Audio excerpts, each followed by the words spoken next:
रूप में भी हो रहा है। इतना ही नहीं, ड्रोन पारंपरिक एयर डिफेंस के लिए भी चुनौती बनकर के उभर रहा है। ऐसे में भारत भी ड्रोन टेक्नोलॉजी की मदद से अपनी सेनाओं को, अपने सुरक्षा बलों को सशक्त कर रहा है। सरकार आज 3 सेनाओं के उपयोग में आने वाले प्रीडेटर ड्रोन खरीद रही है। ड्रोन के इस्तेमाल से जुड़ी स्ट्रेटेजी बनाई जा रही है और मुझे खुशी है कि कई भारतीय कंपनियां पूरी तरह से स्वदेशी ड्रोन बनाने में भी लगी है। ढेर सारे स्टार्टअप मैदान में आए हैं।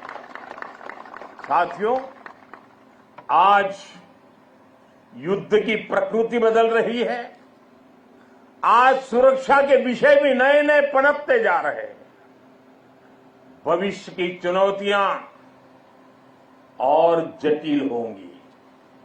इसलिए बहुत जरूरी है कि तीनों सेनाओं की क्षमताओं को, हमारे सुरक्षा बलों की क्षमताओं को एक दूसरे से जोड़ दिया जाए और खास करके हमारी तीनों सेनाओं के लिए उनका प्रदर्शन इस जोड़ने के प्रयास के कारण उनका सामर्थ्य कई गुना बेहतर हो जाएगा। और मैं कभी कभी कहता हूं कि एक आर्मी, एक एयरफोर्स और एक नेवी हमें एक नजर आते हैं, लेकिन उनका जब संयुक्त अभ्यास होता है तो एक नहीं 111 नजर आते हैं। सेनाओं के आधुनिकीकरण की इसी सोच के साथ chief of defence staff CDS की नियुक्ति की गई। इसने देश की सेनाओं को मजबूत करने में बड़ी भूमिका निभाई। अब हम इंटीग्रेटेड थिएटर कमांड की दिशा में बढ़ रहे हैं। इंटीग्रेटेड थिएटर कमांड के लिए एक ऐसा मैकेनिज्म तैयार कर लिया गया है जिससे सेना के तीनों अंगों के बीच और बेहतर तालमेल होगा। साथियों, हमारा संकल्प है नेशन फर्स्ट, राष्ट्र प्रथम। राष्ट्र की शुरुआत उसकी सीमाओं से होती है।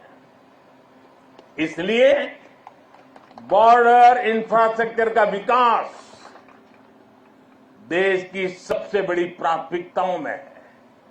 बीआरओ ने 80,000 किलोमीटर से ज्यादा सड़क का निर्माण किया है। लद्दाख और अरुणाचल प्रदेश में भी रणनीतिक रूप से महत्वपूर्ण सड़कें बनाई गई है। पिछले 10 वर्षों में बीआरओ ने 400 के आसपास बड़े पुल बनाए हैं। आप जानते हैं, देश के सबसे दूर दराज के इलाकों में ऑल वेदर कनेक्टिविटी के लिए हमारी सेनाओं के लिए टनल कितनी महत्वपूर्ण है। इसलिए पिछले 10 वर्षों में अटल और सेला जैसी सामरिक महत्व की अनेकों बड़ी सुरंगों का निर्माण पूरा किया है। बीआरओ देश के अलग अलग हिस्सों में टनल बनाने के काम को तेज गति से पूरा कर रहा है। साथियों, हमने सीमावर्ती गांवों को आखिरी गांव मानने की सोच भी बदली है। आज हम उन्हें देश का प्रथम गांव कहते हैं। आखिरी गांव नहीं, वो प्रथम गांव है। वाइब्रेंट विलेज योजना के तहत देश के प्रथम गांवों का विकास किया जा रहा है। वाइब्रेंट विलेज यानी सीमा पर बसे ऐसे वाइब्रेंट गांव जहां वाइब्रेंट भारत के प्रथम दर्शन हो। हमारा देश का तो ये विशेष सौभाग्य है कि हमारे ज्यादातर सीमावर्ती इलाकों को प्रकृति ने विशेष आशीर्वाद दिया है। वहां पर्यटन की अपार संभावनाएं हैं। हमें उसे तराशना है, निखारना है। इसके जरिए इन गांवों में बसे नागरिकों का जीवन बेहतर होगा, उन्हें नए अवसर मिलेंगे। वाइब्रेंट विलेज अभियान के जरिए हम ये होता देख रहे हैं। आप ही के यहाँ आसपास के जो दूर दराज के आखिरी गांव कहे जाते थे, जो आज पहले गांव है, वहां सीवीड का काम आपकी नजरों के सामने तेजी से बढ़ रहा है। बहुत बड़ा आर्थिक नया एक क्षेत्र खुल रहा है। यहां मैंग्रोव के पीछे एक बड़ी ताकत हम लगा रहे हैं। वो देश के पर्यावरण के लिए तो बहुत सुनहरा अवसर है, लेकिन ये मैंग्रोव के जो जंगल तैयार होंगे वो यहां के टूरिस्टों के लिए, और जैसे धोरडो में रणोत्सव ने पूरे देश और दुनिया को आकर्षित किया है, देखते ही ये इलाका टूरिस्टों का स्वर्ग बनने वाला है, आपकी आंखों के सामने बनने वाला है।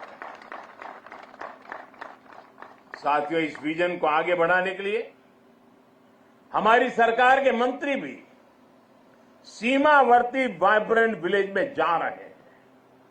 आज वो वाइब्रेंट विलेज में रुकते हैं जहां ज्यादा से ज्यादा समय बिताते हैं। ऐसे में देश के लोगों में भी इन गांवों को लेकर आकर्षण बढ़ रहा है, उत्सुकता बढ़ रही है। साथियों, राष्ट्रीय सुरक्षा के साथ एक और पहलू जुड़ा हुआ है जिसकी उतनी चर्चा नहीं होती। ये है बॉर्डर टूरिज्म, और इसमें हमारे कच्छ के पास अपार संभावनाएं हैं।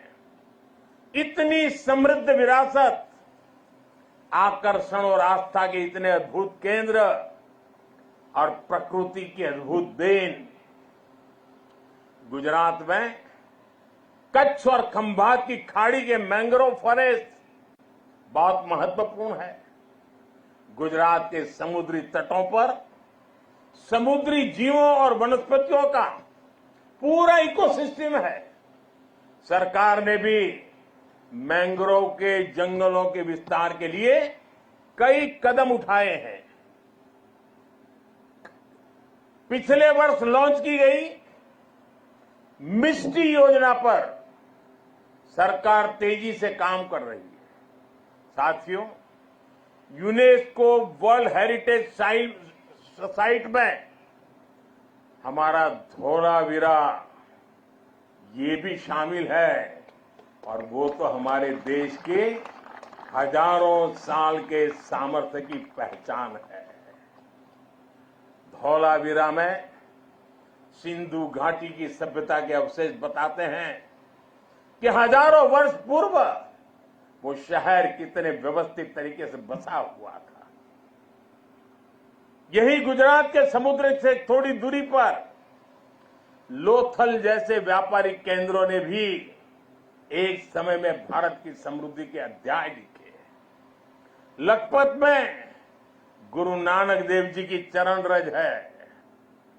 कच्छ का कोटेश्वर महादेव मंदिर हो, माता आशापुरा का मंदिर हो, काला डूंगर पहाड़ी पर भगवान दत्तात्रेय का साक्षात दर्शन होता हो, या फिर कच्छ का रण उत्सव या सर क्रीक को देखने का उत्साह। कच्छ के एक जिले में ही पर्यटन का इतना पोटेंशियल है कि टूरिस्ट को पूरा हफ्ता भी कम पड़ जाए। उत्तर गुजरात की सीमा पर नड़ाबेट में हमने देखा है कि कैसे बॉर्डर टूरिज्म लोगों में छाया हुआ है। हमें ऐसी ही संभावना को साकार करना है। जब ऐसे स्थानों पर देश के अलग अलग हिस्सों से पर्यटक आते हैं, वो भारत के वो दो हिस्से आपस में कनेक्ट हो जाते हैं। वो पर्यटक अपने साथ राष्ट्रीय एकता का प्रवाह लेकर आता है और राष्ट्रीय एकता की ऊर्जा लेकर जाता है, और यहां एक भारत श्रेष्ठ भारत की भावना को जीवंत कर देता है, अपने क्षेत्र में जाकर के भी कर देता है। यही भावना हमारी राष्ट्रीय सुरक्षा का मजबूत आधार तैयार करती है। इसलिए कच्छ और दूसरे सीमावर्ती इलाकों को हमें विकास के नए मुकाम तक लेकर जाना है।